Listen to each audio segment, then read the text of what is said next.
Hey, Industrial Talk is brought to you by Cap Logistics. You want to minimize downtime? Absolutely.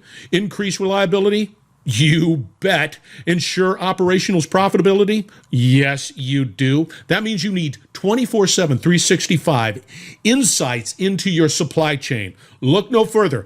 Cap Logistics. Go to caplogistics.com or just call them. They're great people. 800-227-2471.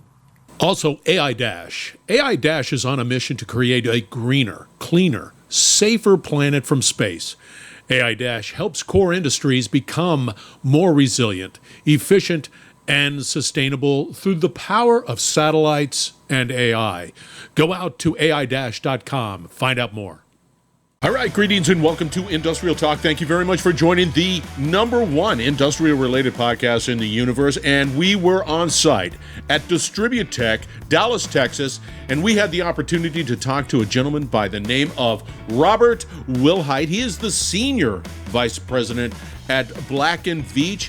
And we are talking utilities. We are talking distributed energy. We are talking smart grids. We are talking everything that is associated with utilities. So let's get cracking.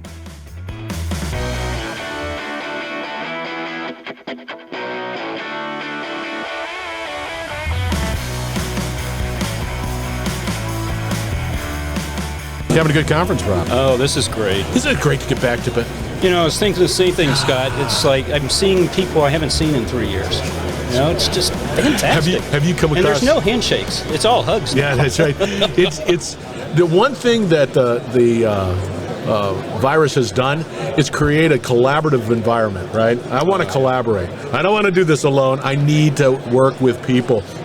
Have you come in contact with people that you just met virtually yet? Yes. Isn't that just fun? And it's great because they could be tall, they could be short. Yeah, and it's like, you don't look that way on a Teams meeting. No, I came in contact with a couple and just, man, you are a tall drink of water. Doggone it. That's not how you look on the, on the Teams thing. Exactly. All right, for the listeners out there, Rob, give us a little background on who you are and why you're such an incredible... Look at you. You're a bigwig. You're a senior vice president. I am. You're big. You're I don't know about the big part, but... Wig. It means I've been around a while. Yes. In fact, this is my 37th year in the energy industry. It's mostly utilities, power, gas. Work a little bit on the water side as well. And this is the only industry I've ever known. I've never worked outside of utilities. And so, started my career working for a utility, actually. FPL. So I've been in the Florida utility, Power and Light. Florida Power and Light. Yeah. And enjoyed it immensely. Just wanted to leave South Florida and start something else. And I've been on the management consulting side of this industry for 26 years now. You've seen a lot of changes. I have, especially in the last 5 years. Isn't it the velocity just sort of wild in the technology and innovation space? It's like, oh my gosh, how do I keep up? It's a tiger by the tail. Velocity is accelerating big time. And these use cases, it's like, hey, if I use this and with this, then I got to create a new solution. It's a different use case. And then people like me, I can't keep up with it because I'm not as sharp as some people. Well, I mean, there's so many new entrance into this industry. There's a lot of new capital coming in, a lot of new innovation. Now we've got federal stimulus dollars that are going to flow into the market and accelerate things even greater. So I'm excited for it. It's probably going to be rapidly changing over the next 5 years, and at that point I've got to decide, is that the right time to turn it over to the next generation, right? I don't know. You're gonna have a hard time because that's when it gets really fun, man. I don't know, man. I just think that I want to be younger and I want to be. I mean, this is just fun stuff, incredible. I don't know, innovation and a real desire to collaborate. I get a kick out of that. Normally, in the past, pre-pandemic, it was like, this is our secret sauce. But now it's like, I got to work with people. So are you speaking at this event? I am. I'm going to be talking about something called the grid edge. Yeah. And just FYI, there's edge, thin edge, distant edge. This is a new one, grid edge. Go for it. Grid edge, it's the combination of hardware, software, business models to enable customers to participate with utilities as collaboration, to your point earlier, Scott, to be able to interconnect things like batteries, solar, and make all of this stuff automated and decentralized and put a lot of intelligence at the edges of the grid to make all of this seamless and automatic. Because there's a lot of capacity out there. With an increase in batteries, whatever else, you get these distributed sources. So one of the challenges that I see is how do you make that happen? Give us a use case. It's like, okay, you have an EV, right? Yes, I do. And you plug it in, and you plug it in. There's more that can be done there. Right. Today, it simply just charges until it reaches the capacity that I've set on the app, and then it stops. It does nothing else. But, while I'm here with you in Dallas, the Big D, right here. My car is back home in my garage and doing nothing.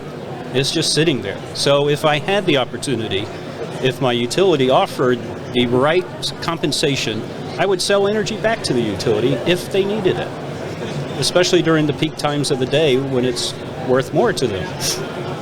But that can also be not just at your house. It could be pretty much anywhere. You go to work, plug it in, boom, same sort of scenario. But that's a technology solution. That is dynamic.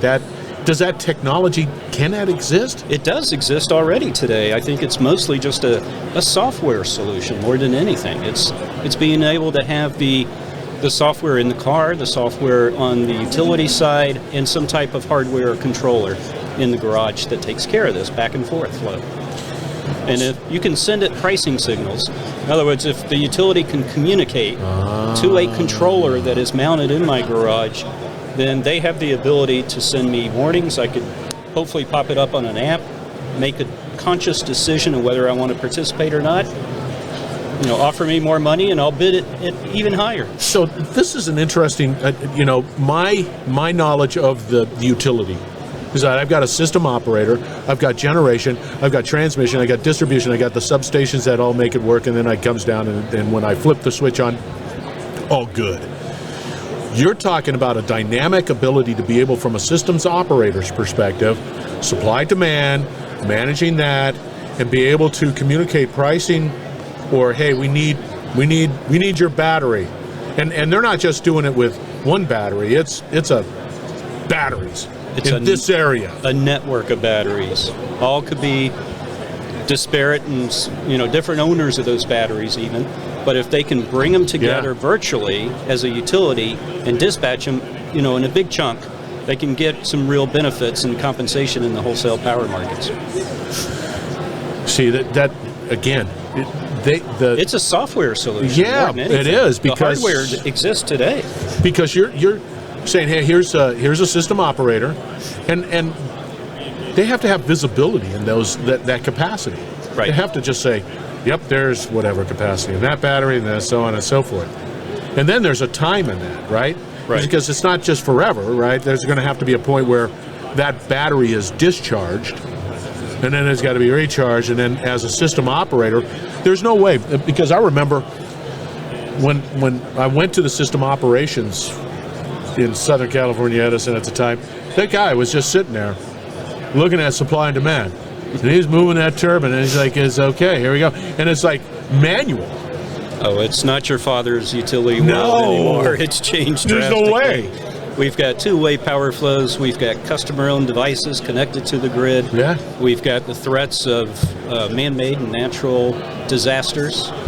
We've got cybersecurity concerns that are growing that's a whole, exponentially. Wow. I mean, all of this is coming into play. And that also, by the way, if the utility wants to collect data off that device out of my battery and the way I use it, then that's private data. Now you got to protect it.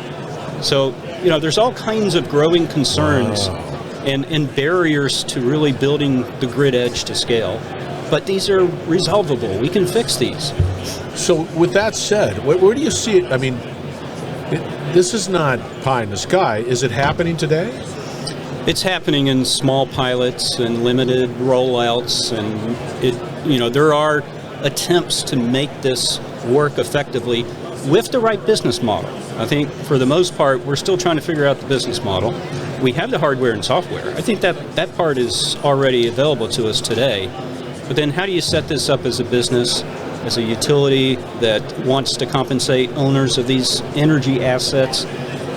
That's something that has not scaled. Yeah. Yet there is a possibility it could start to take off soon. There's something called the Ferc Order 2222, 2x4 as it's affectionately called, and that's setting up the rules in the wholesale markets to aggregate just what we just described, aggregate these assets, and to be able to make sure that compensation is fair to the owners of the assets, the energy assets. So here's the risk that because I'm a consumer of power, I want that power to be there. I want to come on home, flip the switch, there it is. I'm pretty simple when it comes to that. I believe the risk is if we don't do it right the first time, consumers will say, hey, get out of here. I don't want to. I don't want to forego my comfort for this. So you guys got to get this right. Oh yeah, absolutely. You only get one or two chances to mess it up. And I'm telling you right now, I would be the first one to jettison if I can't. And look, we've got all this equipment, right? It's all here. It's just equipment galore, and it's very sensitive. It wants good quality power. Indeed. You know? And it doesn't do well and that's just everybody. You look around and it's everybody. Yeah, you don't get many bites at the apple. So that's the reliability aspect of it. Now we got to talk about resiliency in the power system. Yes. How quickly can it recover after a major event, whether it's a storm or wildfires or droughts or whatever it may be? You know, how do we harden our system to withstand these threats to begin with, but also recover more rapidly after they occur? You're hitting on all cylinders, because that's if you've ever been in a hurricane and your power's out for 10 days in the middle of the summer, it's not fun. Well, and it's not simple to fix it, because a lot of folks think that, well, let's just bury all the power lines. That'll make them safe from a hurricane. No, because you have equipment that comes out of the ground to join that underground cable together and operate it and switch it. Yeah. That stuff gets flooded and it's ruined. It doesn't work anymore. No. So there's no easy fix here. There isn't, man. It's just like you got your fingers on the pulse, but it's going to happen. As more and more vehicles, or as more and more all of these different forms of generation get attached, that there's a potential, there's capacity. Somebody will make. I'm looking forward to it. I think it's like neighborhoods having their own generation. Yes, absolutely. And what I really like and inspired by is commercial customers today are making pledges when it comes to sustainability or decarbonization of their supply chains. So they're taking matters into their own hands. They're building on-site generation. They're putting solar on their rooftops. They're putting batteries next to that solar.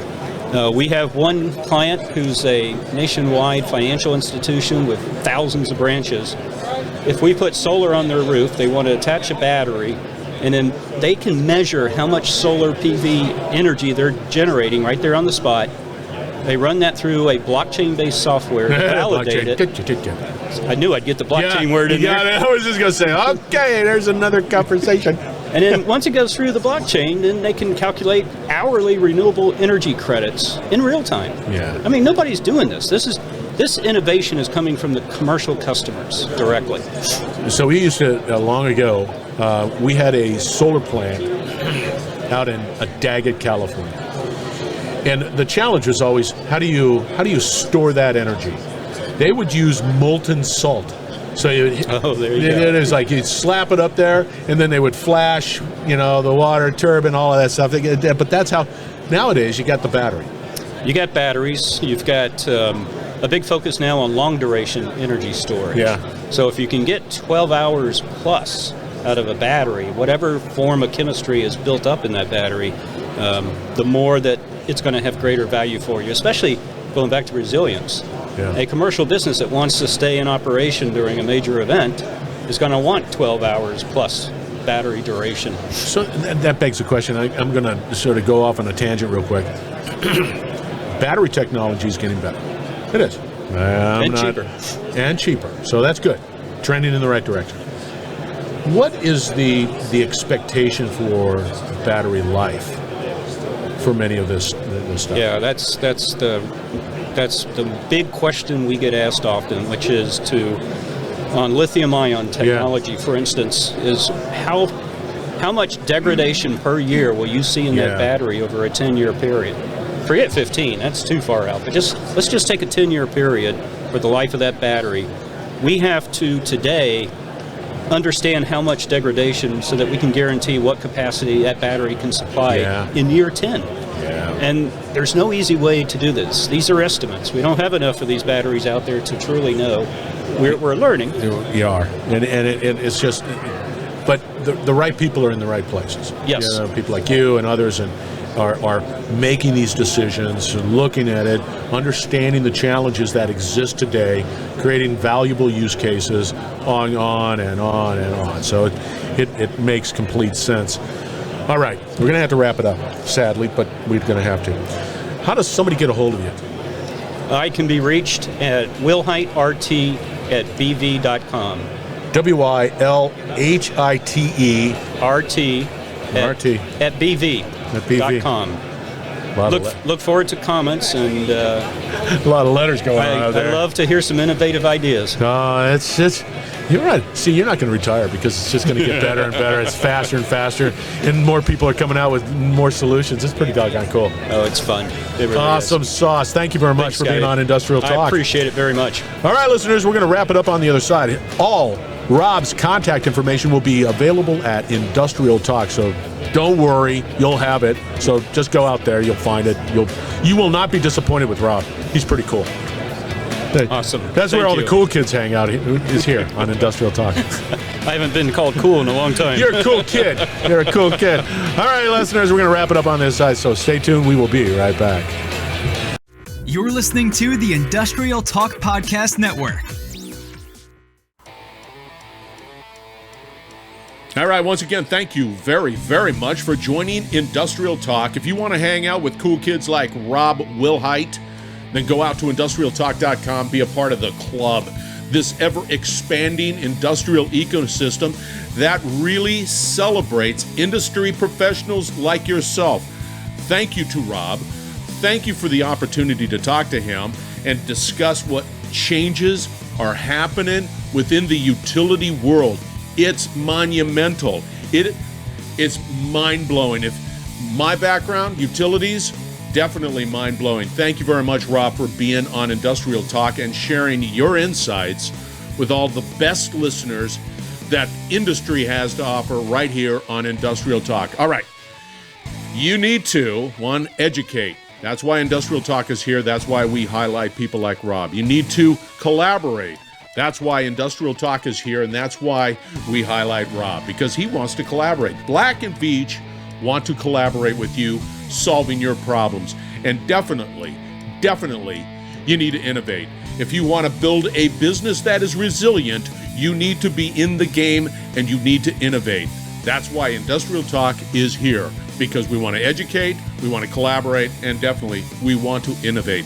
So go out to Industrial Talk, talk to me, right here, and we'll have a great conversation. All right, be bold, be brave, dare greatly, hang out with people like Rob, and you're going to change the world.